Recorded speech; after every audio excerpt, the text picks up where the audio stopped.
So I always wanted to start this with a grain of salt. Warning, this is my opinion, and anything that I say is my opinion. So take this with a grain of salt.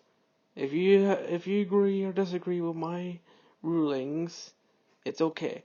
But please be aware that I have played so many games, so many stuff, that I might be able to disagree or agree with some of these games. The Resident Evil franchise was really good. It was my second zombie game that I have played. Now, my first ever game that I've ever played, a zombie game I've ever played in my life, was Left 4 Dead, and the second one was Resident Evil. The Resident Evil franchise is very, very huge, and it's very big. It's only getting bigger and bigger. But I loved Resident Evil because Resident Evil 6, no, not Resident Evil 6, sorry. It was Resident Evil 5 I played. I was watching some videos of Resident Evil and I got interested in it. And then I played Resident Evil 5. Resident Evil 5 was my first ever Resident Evil game because it was pretty good. I loved it. It was okay. Then I played a bunch of other Resident Evil titles, like Resident Evil 6, 7, 8. Then I played the first one, only the remastered. And then Resident Evil 2. Is that Resident Evil 2? Well, Resident Evil 2 remastered. Well, PlayStation 4. I don't have the complete collection. Now, don't call me a fan of Resident Evil.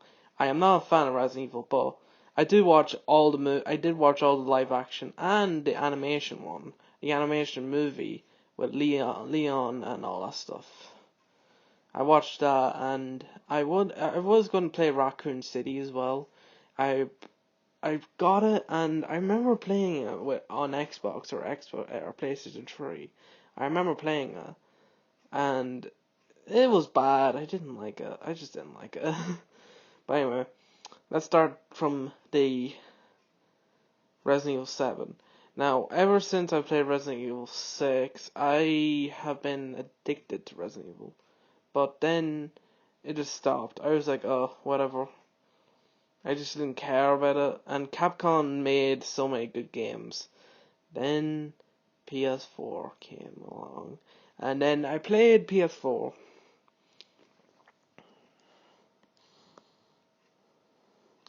You know, I was just playing it, and then all of a sudden, hear news about Resident Evil 7.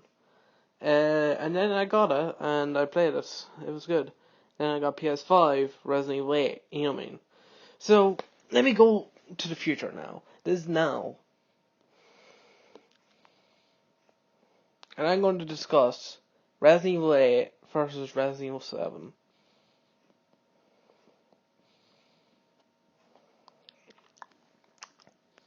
And I'm going to tell you what game would I rather play.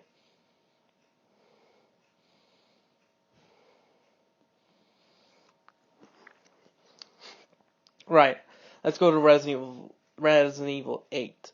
Now, since I played Resident Evil 8 for a few minutes, I didn't get the full experience, but I got a few bits of experiences, and I'm making some comments about it. So I want you guys to hear these comments. So basically, let's start off with the positives of Resident Evil 8. The positives. The positive is it's a great atmosphere. Like, you kind of feel like the atmosphere is like three-dimensional.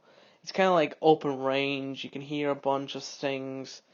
You can hear like pretty much a lot of things, and you can hear like with PS5 you can hear up to like meters away. Like, you can hear like anything. And it's better than PS4 because PS4 was, you know, trying to get that, like, you know, you can hear from far away, like you can hear like a rock rolling from like a few feet away, or like rustling in the trees like a few meters away. You know what I mean? Like that stuff, wind and all that stuff, in a, like a 3-dimensional kind of way. And I like that. That's pretty good. That's okay. Next positive is that outside and inside. Going inside and outside, it's kind of, kind of makes me, what's the word? What's the word? Kind of makes me, like, cautious, should I say? Because it makes me a little bit afraid that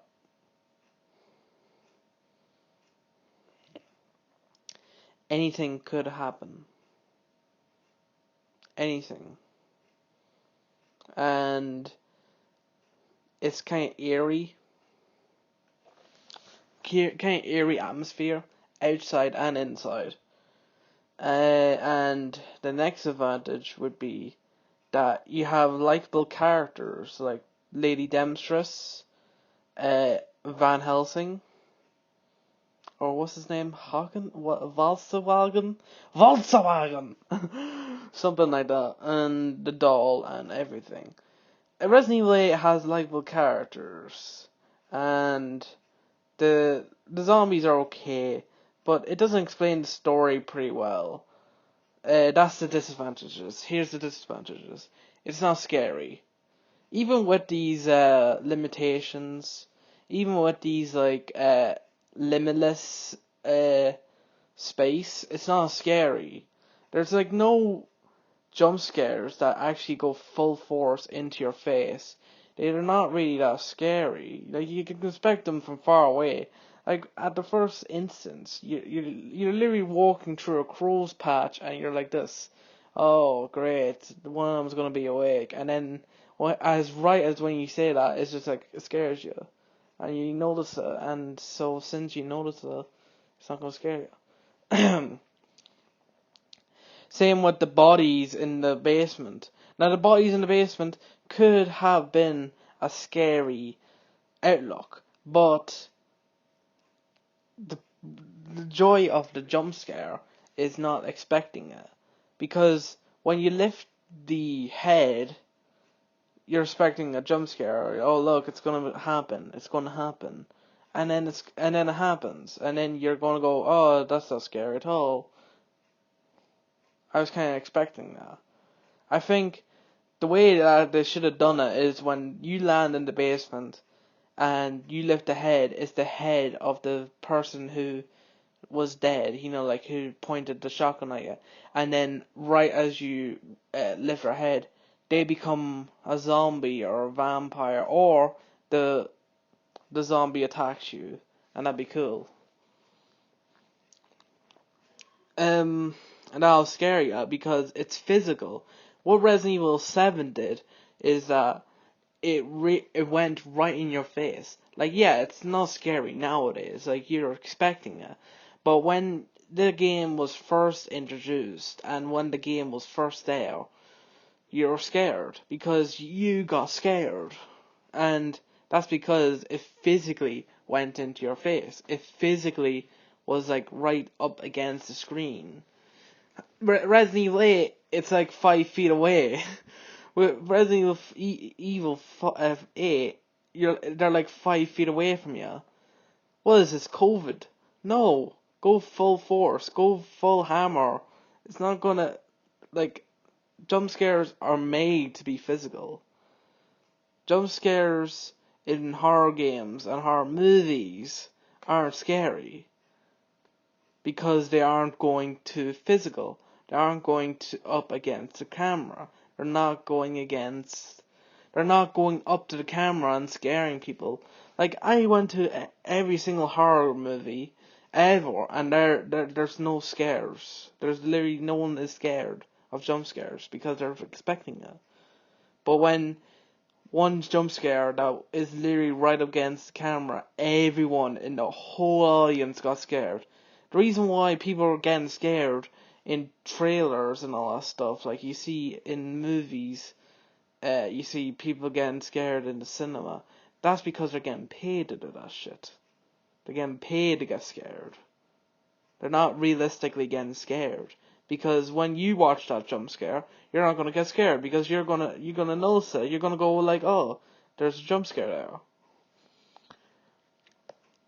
So that's the disadvantages. Oh wait, the disadvantages are more. Atmosphere. Yes, the atmosphere is great. The atmosphere is great. But it wasn't better than Resident Evil 7. You know why? Resident Evil 7 made the atmosphere a bit more scary. Bit more, because it was a bit more dark and gloomy. That where you are is corrupt. Where you are is nowhere safe. Where you are is no longer the place that you were in. And and you feel like the house is alive or something like that. You feel like the house is actually alive. And when you're outside, the atmosphere is even more dark, so it makes you think that something's gonna jump out at you. Since you think, oh, they can go physical with me. Since they can go up to the camera and up to the TV and scare you, your mental brain will be on edge. You go, oh my god, it's so physical. I need to be careful, and you're taking your time, taking your steps outside. You'll never, and when you go outside, you go, something's gonna jump out of me. Something's gonna jump out of me. You know what I mean? And since it can go physical, you're getting scared more and more, and you're led up to a scare, and it'll scare you more.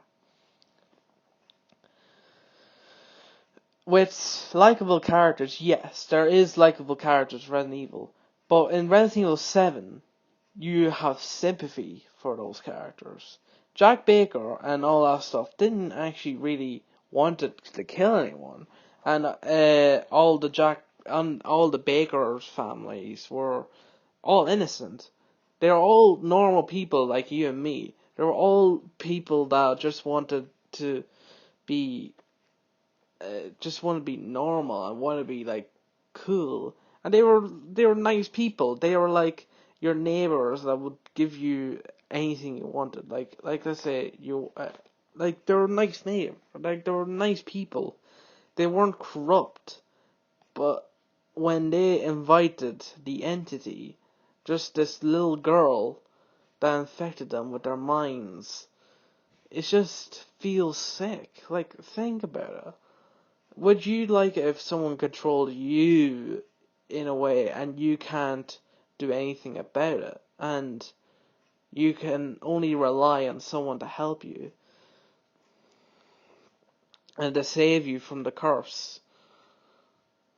Like, that I felt sympathy for, and I nearly cried when I realized that Jack was pretty innocent. I didn't realize how he wasn't really the monster. You weren't the monster, but the real monster was the entity itself, which is the little girl. And the truth is that no one, I repeat, no one can do that to anyone and not be treated with respect or with sympathy.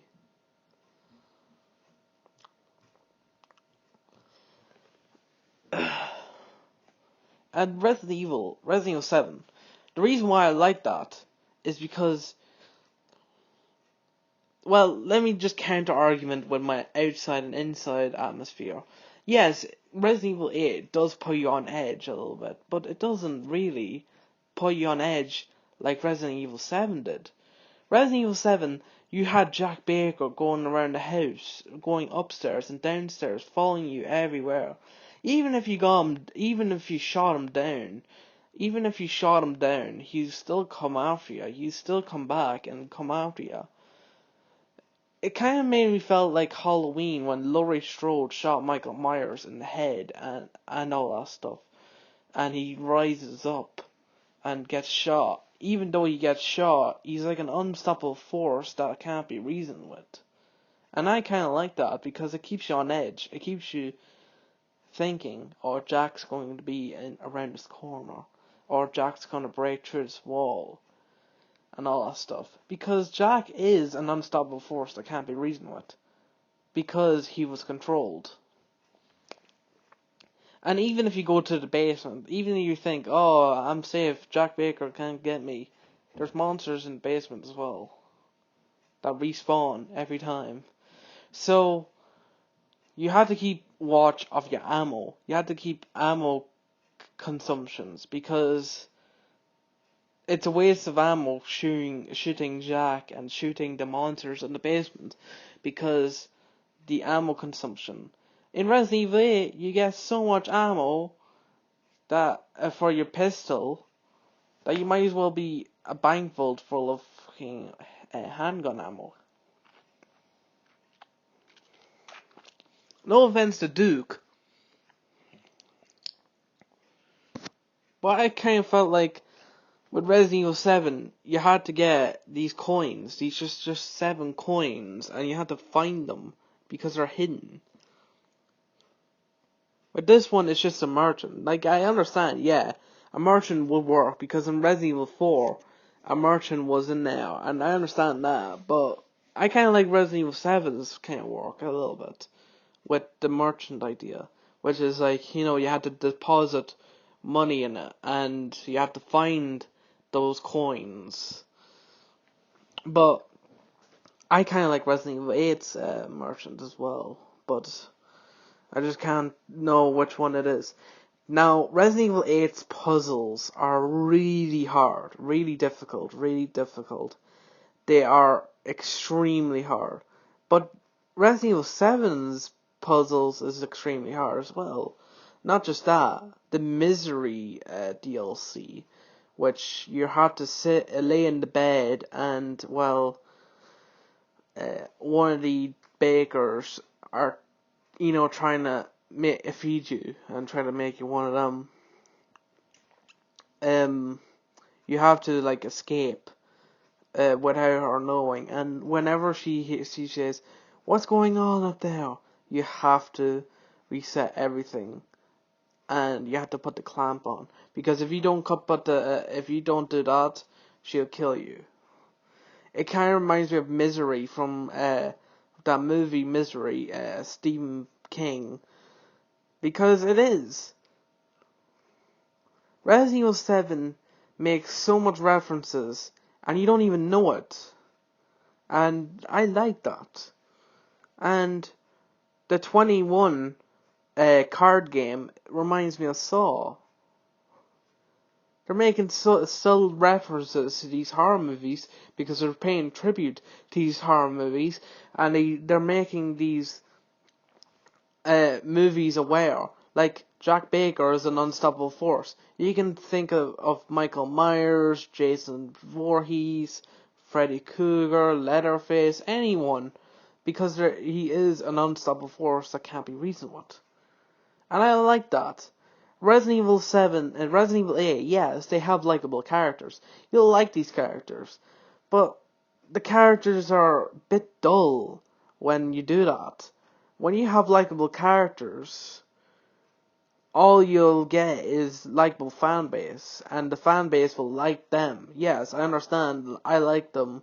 I like those characters, and I don't mind that the fan base like them as well, but you have to have sympathy for Resident Evil 7's Baker family, because all they're doing, like, the fan base are like basically this: oh, I don't feel any respect for the Baker's family, even though they should. And I don't know if Resident Evil 8 is going to have VR, but Resident Evil 7 has VR, and soon enough Resident Evil 4 is going to get VR as well, so I can't wait for that. But at the end of the day, Really. I just can't put my finger to it. I can't decide which one would be better. I feel like Resident Evil 7, yeah, it's okay, but just because I said all the advantages of Resident Evil 7 doesn't mean that I will play it because it's so scary. But Resident Evil 8, yes, everything I said was bad and the puzzles are hard, doesn't make me want to play it more. Do you know what I mean? So it comes to the conclusion that I would say who will win, Resident Evil 8 or Resident Evil 7, is I don't really know. They're both very good, they're both very great. But if I had to choose one over the other, I'll probably go and I'll recommend, if I was recommending for a person who is starting the Resident Evil franchise, I would say go for Resident Evil 7 first, because Resident Evil 7 is pretty good and they will enjoy it. And then I would say once you get Resident Evil 7, get Resident Evil 8. And then once you've done that, get Resident Evil 5, 6, 4, and all that stuff. Because it doesn't go chronologically in order. They don't. The Resident Evil franchise never gone in chronological order, except for 7 and 8. 7 and 8 go in chronological timeline order, which is, Ethan Winters' journey, Resident Evil 7 and Resident Evil 8. It's a long... Jesus, I explained that so fucking long. But I just don't know who would win. I would just recommend Resident Evil 7 to anyone. But it doesn't make me like it. It doesn't make me want to play it. You know what I mean?